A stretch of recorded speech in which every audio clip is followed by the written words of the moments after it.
Welcome to the channel. I'm sure you read the title. There's really no need to explain what I'm doing, but I'm gonna do it anyway. Today, we are talking about Slut Elixir. And I'm using my front-facing camera, so I'm not sure if it's actually gonna be mirrored, but we'll see when we play it back. Now, before we get into anything about the fragrance, I wanna say names matter, especially for night out fragrances, clubbing fragrances, informal fragrances in general, because of the fact people are gonna ask you what you're wearing a lot of times if they compliment you. I think it's a really good talking point in a conversation to have a catchy name to say. Instead of just saying like Ohm or something boring like that. You hear it from almost every company. Saying something like Slut Elixir is hilarious. If you say it confidently and own it, it's awesome. But if you're all shy about it and you're scared to say, like, you're like, well, it's actually this niche fragrance and it's called Slut Elixir. You're like shy about it. It's gonna sound dorky, but you gotta own that shit. Like, I'm wearing Slut Elixir. Like, I smell like a slut. You know what I mean? I think that shit's funny. It makes people laugh. I've had multiple people laugh for me telling them that I'm wearing the original Slut. Haven't got too much time spent with Slut Elixir, what we're going to talk about today. But just wanted to touch on that point. I think names matter a lot. Niche perfumery names get a little more out there and it can be cool. But in your everyday designers, you really don't get the names that are really catchy. I think Sauvage caught on obviously because it's a big compliment getter, but when you turn around and you tell somebody, oh, I'm wearing Dior Sauvage, it just has a ring to it. You know what I mean? It rolls off the tongue good. It sounds good when you say it. All right, enough of that. Let's talk about the fragrance. We'll start off with the box. And honestly, I love the fact that the logo is a unicorn. And anybody who's known me for any extended period of time will tell you, anytime you would ask me my favorite animal, I mean, even as a kid growing up, I used to make this joke. Somebody asked me my favorite animal, I would say a unicorn, just fucking with people messing around. And the fact that I came across a fragrance company that had a unicorn as their logo before I smelled any fragrances from Aaron Terrence Hughes, I was on board with it just off the logo. I just want to say that to start out. Pop this top off. Usually makes a really satisfying noise on these. Get the little pop. Then you take the bottle out and it does a similar thing but a little different tone. That was a good one. I don't think it wants to focus. It wants to be on the face. There we go. Usually has the little plastic on there, but I've already been wearing this. Spent some time with it. Did an unboxing video on it. But when I pulled, it messed up the vibe of the video when I went to actually unbox it, because when I pulled off the cap, this metal ring with the magnet got stuck on here. Actually, I'll just play the clip and show you what happened. It's melted. What the? What is that? It messed up the vibe of the video. I was like, I don't want my first YouTube video being me fixing a cap, so we're gonna scratch that, we're gonna redo it. Give me a mulligan on that one, we're running it back, and here we go. Doing Slut Elixir, doing slutty things. We are all sluts. You're a slut. All these dudes behind you are sluts. Your cameraman's a slut. Your PA's a slut. And your mic's a slut. And what made you a slut? I'm gonna spray it on, give my initial impressions. These sprayers, by the way, I don't know if you haven't used an Aaron Terrence Hughes bottle, the new 50 milliliters with the pressurized atomizers, they're like a super soaker. They're the craziest atomizer I've used. I usually don't even do full sprays. I do like half sprays, because if you do a full spray, it just like runs down my arm because there's just so much. And if you hold it back here, it just mists everywhere and you're missing your arm with most of the juice. So awesome atomizers, but they spray a lot of juice. Let's get into this, talk about the scent. One spray is enough for this. This stuff is strong. Right off the top, you get that fruity sweetness, but it's a lot darker than the original Slut. The original Slut, I can tell you, I don't even have to put my nose up to this. It's just wafting to me immediately. You definitely get the synthetic Tonkin musk that I believe is also in Hard Candy Elixir.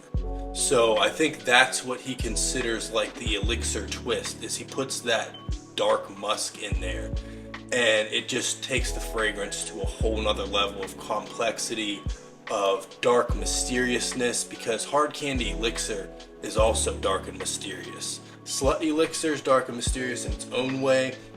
You kind of have that similar DNA in there, don't get me wrong, but if you spray the two side by side and you actually spend some time with them, don't just sniff them in the opening and be like, oh, these two are similar. They're going to have similarities, of course, because they're both night out fragrances. They're both in his Elixir line. They both have the red labels, are all his fetish line, as he calls it. So there are going to be similarities, but there's definitely more differences than similarities, I'll say that. So as it starts to dry down, it starts to change pretty quick, and you pick up a similar sweetness from the fragrance Addicted. The only notes that correspond in these two fragrances, Slut Elixir and Addicted, are the apple and the sandalwood. So I'm wondering if there's some type of accord there that he's using in both fragrances, because you get undertones of Addicted in Slut Elixir, but it's not in the original Slut. The original Slut is its own complete thing. I don't really get too much DNA from his other fragrances in Slut. So obviously there's the original Slut DNA in there. And then you also have the darkness from the Elixir, and I think that comes from the musk that he adds. So in my opinion, you guys may get something else. This fragrance is almost like a tribrid to me. I get notes obviously from the original Slut.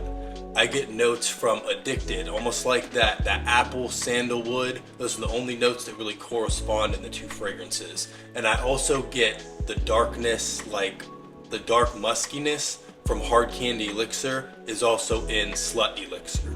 So to me, I mean, it's its own thing because it's really creative. You're not gonna smell anything when you don't try to dissect it and look at individual things. When you just smell the whole thing out in the air, it's not really going to remind you of anything. But when you really put your nose up to it and you're trying to smell the different accords and notes in it, that's when you pick up the similarities to the other fragrances. I think a lot of people forget that fragrances smell different when you're not wearing them. So if someone else sprays a fragrance on and is wearing it around you, it's going to smell different than if you're wearing it, because it's sitting so close to you and your senses are tuning out certain things. You're getting wafts here and there. And a lot of people also forget that the people around you smell your fragrance stronger than you smell it. Unless they're going nose blind to it too, you're always going to smell your fragrance less than the people around you, because your body is adjusting. Your nose is for survival, not to enjoy things, or your sense of smell, I should say, not your nose. So you got to remember, with this type of fragrance, no need to overspray. The sprays are already huge, because I'm telling you, this shit will fill up a room and it'll get to the point where it's just too much. This is the kind of fragrance you want to discover and not be slapped in the face with. Unless you're going to a nightclub, you can kind of overspray, but I'm telling you, let it dry down for a little bit before you go, because it's going to be strong.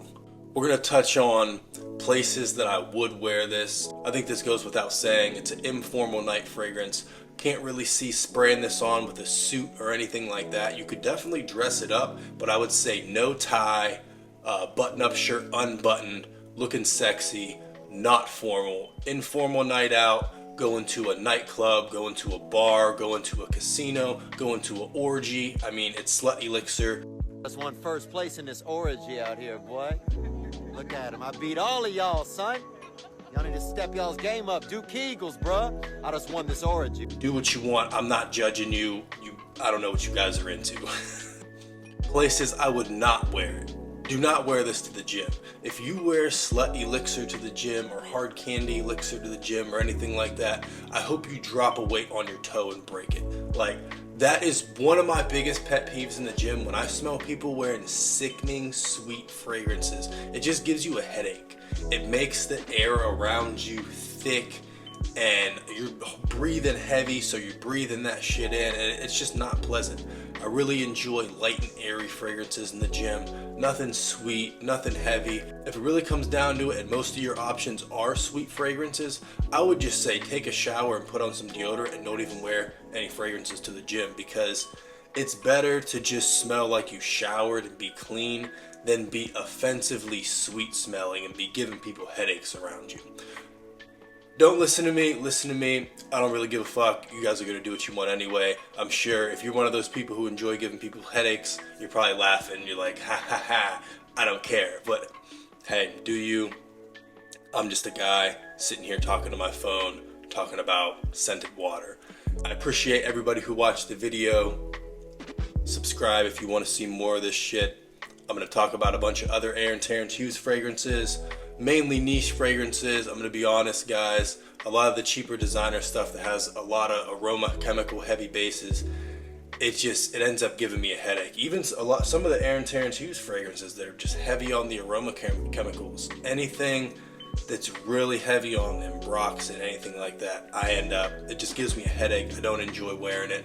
So if you have similar taste to that and you don't really like the aroma chemical based fragrances, this is going to be the place for you. As I said, thank you for watching. I'll see you guys in the next video. Stay smelling good.